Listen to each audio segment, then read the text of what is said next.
अस्सलाम वालेकुम फ्रेंड्स। आज की इस वीडियो में हम ये सीखेंगे कि हम जो डाटा इंसर्ट कैसे करते हैं डेटाबेस के अंदर। यानी हम जो जो हमारा न्यू एम्प्लॉई है उसको हम कैसे ऐड करेंगे। ये हमारे पास जी यू आई है, यानी हमारे पास यूज़र कंट्रोल जो विंडो है वो हमारी। तो हम यहाँ पे वैलिडेशन भी यहाँ पे लगी हुई है और उसके बाद इंसर्ट क्यूरी भी लगी हुई है। तो पहले हम इसको इंसर्ट करके चेक कर लेते हैं, उसके बाद जो है ना वो कोडिंग को डिस्कस करेंगे। तो इसमें हम अभी कोई डमी डाटा डाल लेते हैं,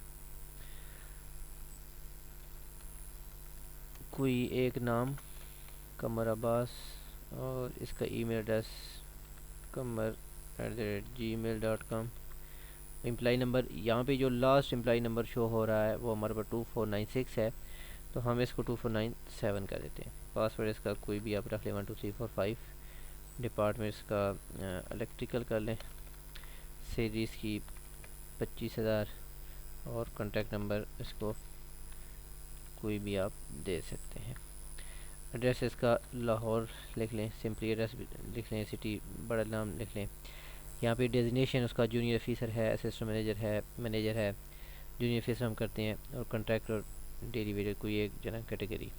इसमें हमारे पास जो कैटेगरीज़ हैं वो डेटाबेस से आ रही हैं, तो हम यहाँ पे जो प्रोजेक्ट होगा उसमें हम कैटेगरी को भी चेंज कर सकते हैं, उसको भी नई कैटेगरी ऐड कर सकते हैं, यहाँ पे डेजिग्नेशन ऐड कर सकते हैं। तो यहाँ पे सबमिट रिक्वेस्ट करते हैं, रिक्वेस्ट रिकॉर्ड एडिट सक्सेसफुली। अभी हम डेटाबेस में जाके चेक करते हैं कि हमारा रिकॉर्ड जो है ना वो इंसर्ट हुआ है या नहीं। एम्प्लॉय यहाँ पे देखें, ये हमारे पास ये डेटाबेस जो है ना, डेटाबेस में जो रिकॉर्ड ऐड हो गया। ये स्टेटस एनेबल लेगा, जब हम इसको डिसेबल करेंगे तो फिर ये डिसेबल उसको करेगा। हम यहाँ पे एम्प्लॉय लिस्ट में आते हैं, तो यहाँ भी हमारे पास ये रिकॉर्ड आ रहा है। तो इस रिकॉर्ड को हम अपडेट भी कर सकते हैं, डिलीट भी कर सकते हैं। जब हम इंसर्ट का पहले इसको समझने की कोशिश करते हैं। न्यू यूज़र हमारे पास फॉर्म था, फॉर्म में दोबारा आते हैं। ये हमारे पास था न्यू एम्प्लॉय न्यू यूज़र के नाम से। यहाँ पे न्यू यूज़र को हम डिस्कस करते हैं। ये यहाँ पे मैंने इंक्लूड फाइल की हुई हैं कुछ, वो एक पहली वीडियो में आपको बताया था। यहाँ पे जे क्यूरी काम कर रही है। यहाँ पे नीचे से स्टार्ट करते हैं ताकि आप पहले HTML की समझ आ जाए। या न्यू एम्प्लॉय रजिस्ट्रेशन, यहाँ पे इंटर नेम हो गया, ईमेल एड्रेस हो गया, एम्प्लॉय नंबर हो गया और पासवर्ड हो गया, डिपार्टमेंट हो गया, सैलरी हो गया, कॉन्टैक्ट एड्रेस और डेजिग्नेशन हो गया और एम्प्लॉय टाइप हो गया, कौन सा एम्प्लॉय टाइप है।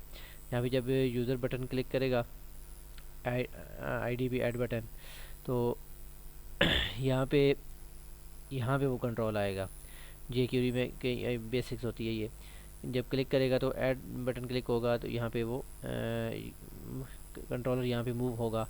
तो ये चेक करेगा यूज़र नेम, उसका मेल एड्रेस, ईमेल, पासवर्ड, ये सारी चीज़ें वो 1 बाई 1 चेक करेगा। फिर यहाँ पे इफ़ क्यूरी लगी हुई है कंडीशनल की, अगर वो जो ना नेम जो यहाँ पे वेरिएबल है जे क्यूरी के अंदर वो इम्पटी है, तो फिर ये एरर शो करेगा। अगर जो है ना, यहाँ पे हम इसको साथ साथ देखते भी चलते हैं। यहाँ पे मैं क्लिक करता हूँ, यहाँ पे वो दिखा रहा है इंटर नेम, यानी ये जो यहाँ पे इंटर नेम है ये इसको कंडीशनल चेक कर रहा है वो कि यहाँ पे कोई अपनी जो फील्ड है वो इम्पटी तो नहीं है। अगर अब ये इम्पटी नहीं है तो फिर आपने यहाँ पे कुछ डमी रिकॉर्ड डाल दिया, तो फिर वो अगर आप करते हैं तो आगे वाली में मूव हो जाएगा।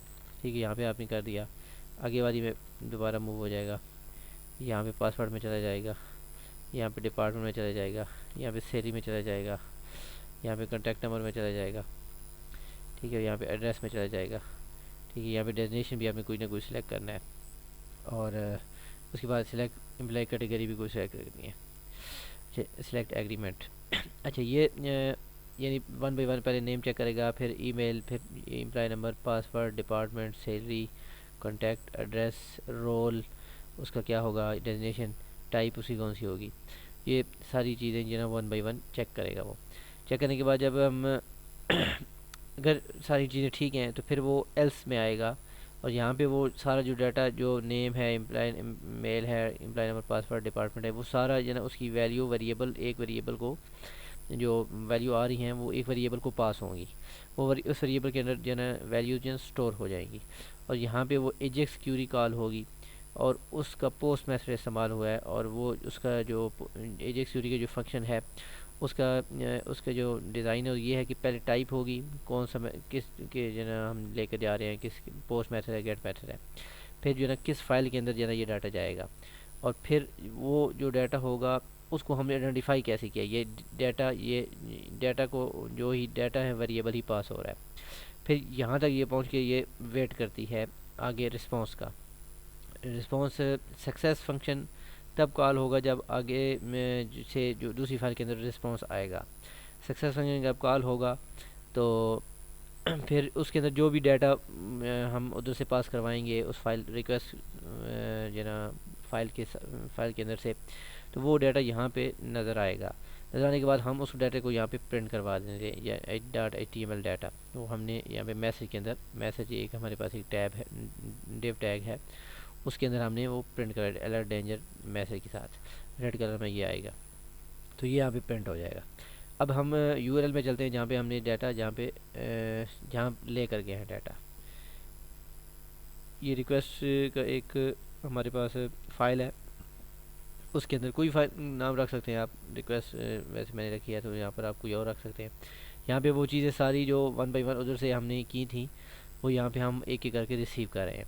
रिसीव करने के बाद इंसर्ट क्यूरी लगेगी, इंसर्ट क्यूरी इसके अंदर लगेगी, insert into employ number name, जो भी यहाँ पे हमने इस टेबल के अंदर नाम हमने रखे हैं वो सारे यहाँ पे हमने नाम लिखने हैं, और उसके आगे जो जो डाटा हमने पास करना चाहते हैं वो जो ना कॉलम के अंदर से लिखना है। यहाँ पे इंसर्ट क्यूरी है, और इंसर्ट क्यूरी की फंक्शनैलिटी ये है, इधर मैं लिख देता हूँ, यानी आपने कोई क्यूरी लगाई है उसको एक क्यूरी की इक्वल किया है, MySQL क्यूरी वेरिएबल बना दिया है एकदम, ठीक है। उसका मेन फंक्शन डिज़ाइन ये है कि यहाँ पे आप दो पैरामीटर्स के पास होते हैं, एक दो पैरामीटर हो गया वो जो डेटाबेस का वेरिएबल होगा, ऑब्जेक्ट उसको कहते हैं, वो ऑब्जेक्ट इसको पास किया जो डेटाबेस का है।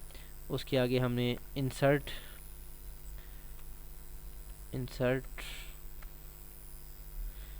इनटू, आगे टेबल नेम होगा एम्प्लॉइज EMP, आगे इसकी जो टेबल के अंदर जो कॉलम की वैल्यू होंगी, कॉलम का नाम होगा, यहाँ पे जो होता है वो कॉलम का नाम होता है, कॉलम नेम, ठीक है।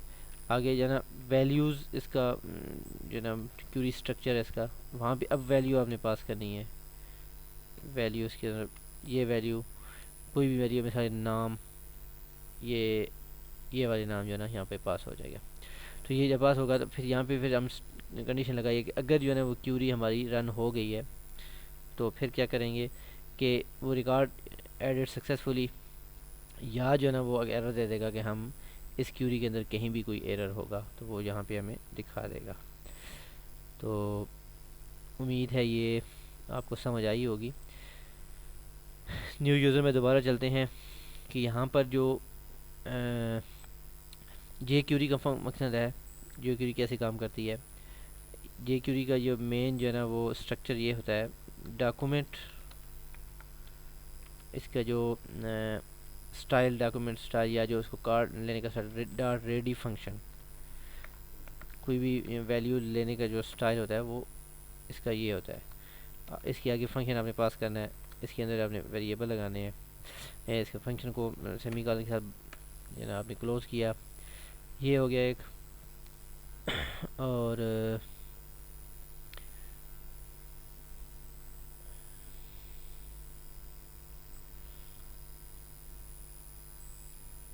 इसके आगे ये ओपन क्लोज ब्रेसेस है।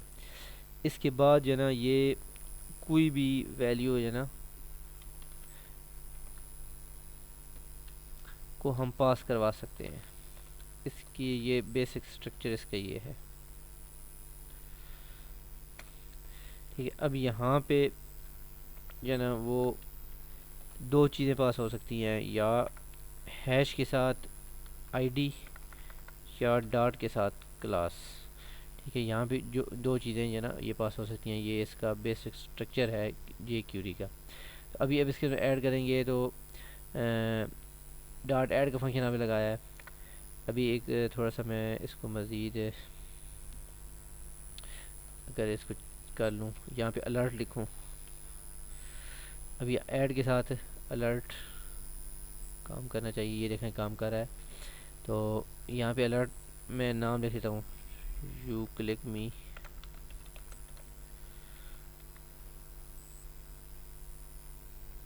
ठीक है, यू क्लिक मी, यानी ये जो स्ट्रक्चर है मैंने लिखा है इसको एक काम कर रहा है। तो ये इसका बेसिक स्ट्रक्चर होता है। इसके अंदर ये वैल्यू पास हो रही हैं, तो वैल्यू के साथ ये ना इफ स्टेटमेंट लगी हुई है, फिर उसके आगे जे क्यूरी लगी हुई है, एजेक्स का फंक्शन कॉल हो रहा है। तो ये सारा इसका जे क्यूरी का एक किस्म का कंट्रोल है। तो उम्मीद है आपको ये मेरी वीडियो पसंद आई। ये बहुत लंबी हो गई है। तो नेक्स्ट हम जो ना इसको एडिट और डिलीट के जो ना फंक्शन के साथ हम दोबारा इसको चेक करेंगे और इसमें मज़ीद जो ना चेंजिंग जो करनी ज़रूर होगी करेंगे। Thank you very much.